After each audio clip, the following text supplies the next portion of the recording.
Hi, this is Brian. He teaches maths and science at Barnaby's Secondary School. Challenged by the constraints of the recent lockdown, he's decided to review the way he engages his students with learning and collaboration. But he wants something that can add value even when things have returned to normal. Up to now, he's been using various pieces of technology, but it all seems rather disjointed. A colleague and some of his students have told him some great things about Wizlogs for schooling, so he decides to give it a go.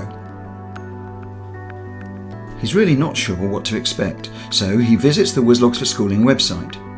Within minutes, he's grasped a reasonable understanding of the potential, and he eagerly sets about signing up. He's relieved to learn that it really is a free service. Following the simple guidance, he creates a private world which he calls Brian's Classes.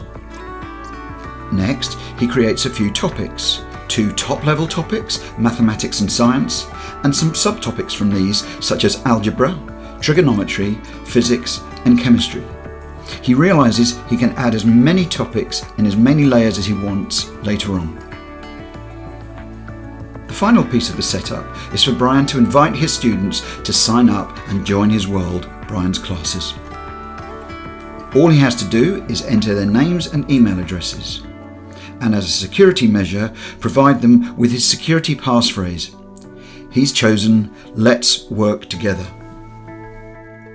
Brian explains to his classes that he wants them to use Wizlogs for Schooling as a regular tool for collaborative learning. He will also be using it to set work, including homework, and scheduling video conference sessions for when remote teaching sessions are required.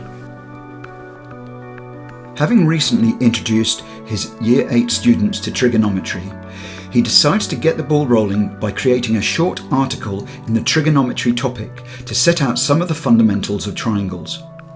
He wants to encourage his students to really think about these unique shapes, and he decides to set them a challenge.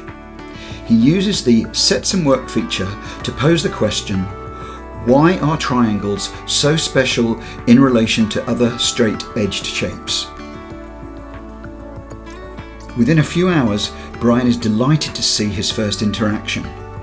Emma has posted an article in response, sharing her observation that if you place a dot inside any shape, it can be used to create a number of triangles with the edges.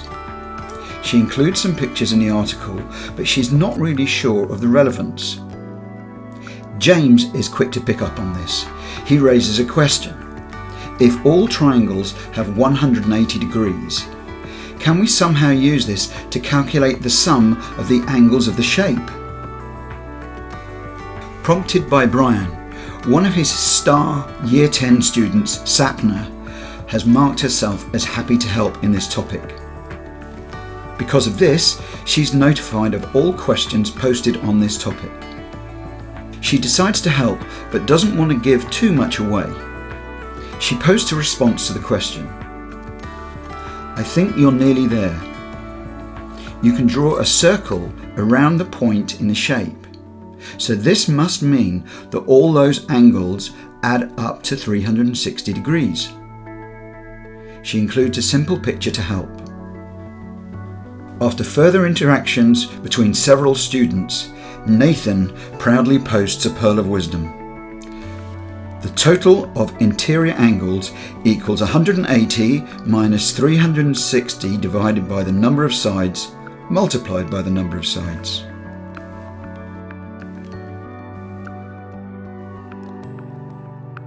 Brian is delighted. Chuffed by the collaborative efforts of his students, Brian posts a short video for the class to see.